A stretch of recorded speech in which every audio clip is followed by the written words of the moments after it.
Introduction. Le chemin vers une connexion authentique.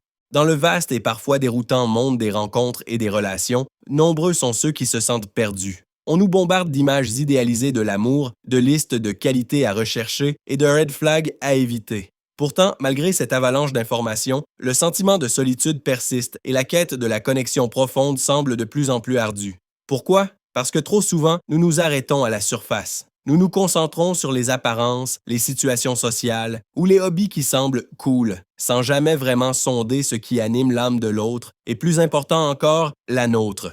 Le paysage amoureux contemporain est un paradoxe.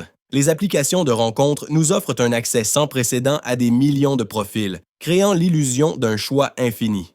Pourtant, cette abondance peut aussi nous paralyser, nous pousser à la superficialité et à une consommation rapide des relations. On swipe à travers les vies des autres, jugeant sur des photos et quelques lignes, sans jamais vraiment gratter la surface. Résultat, une multiplication des rencontres éphémères et un sentiment croissant de déconnexion, même au sein d'une foule. C'est dans ce contexte que la recherche d'une connexion profonde et authentique devient non seulement un défi, mais une nécessité vitale. Ce livre est né de cette observation. Il n'est pas une formule universelle ni une série de règles rigides pour dénicher l'âme sœur en un claquement de doigts. Au lieu de cela, il est un guide, un compagnon de route inspiré par mon propre parcours, Jimmy Brazo au Bomzawin. Les leçons que j'ai tirées de mes relations passées m'ont conduit à développer une approche plus authentique, basée sur l'introspection et une communication intentionnelle. J'ai compris que l'échec des relations passées n'était pas un signe de fatalité, mais une opportunité d'apprendre, de me réajuster et de me doter de meilleurs outils pour le futur. J'ai découvert que la clé ne réside pas dans un long questionnaire exhaustif, ni dans la recherche de critères superficiels. La véritable puissance réside dans la capacité à poser des questions simples, en apparence, qui révèlent des vérités profondes. C'est ainsi que sont nées mes 3 questions clés. Elles peuvent sembler anodines, mais elles ont été choisies avec soin. Elles sont le fruit de mes réflexions sur ce qui révèle le plus profondément une personne, ses valeurs fondamentales, ses aspirations pour l'avenir, la manière dont elle gère son temps et par-dessus tout, son ouverture d'esprit. Le véritable pouvoir de ces questions ne réside pas dans l'obtention de réponses correctes ou parfaites. Loin de là, si vous cherchez un cahier des charges pour le partenaire idéal, ce livre n'est pas pour vous. Mes questions sont des outils, des catalyseurs de conversation.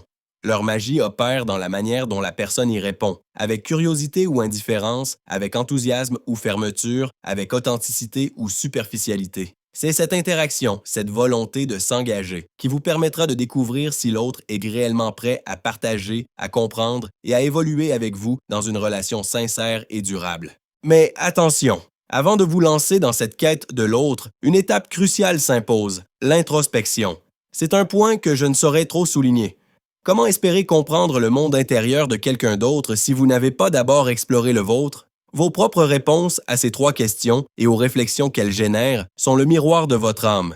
Elles sont la clé pour attirer quelqu'un qui résonne véritablement avec qui vous êtes, quelqu'un dont l'ouverture d'esprit sera en harmonie avec la vôtre. Ce livre est donc un voyage à double sens, un chemin vers la découverte de soi, puis un pont vers la compréhension de l'autre.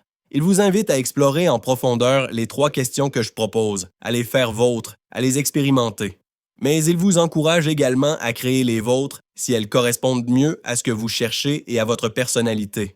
L'objectif est simple mais puissant. Vous outiller pour détecter l'ouverture d'esprit, cette qualité fondamentale qui peut transformer une simple rencontre en une relation épanouie, résiliente et oui potentiellement indestructible. Préparez-vous à transformer votre approche de l'amour, une question à la fois, et à bâtir des connexions qui durent.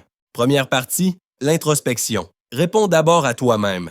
Le voyage de l'amour commence non pas en cherchant l'autre, mais en se trouvant soi-même. C'est une vérité universelle souvent oubliée dans la précipitation des rencontres. Si vous ne savez pas qui vous êtes, ce qui vous anime, ce qui vous passionne et ce qui est essentiel à votre bien-être, comment pourrez-vous reconnaître un partenaire qui complétera votre vie et non pas simplement la remplir? Cette première partie est votre laboratoire personnel, votre moment pour faire le point avec la personne la plus importante, vous.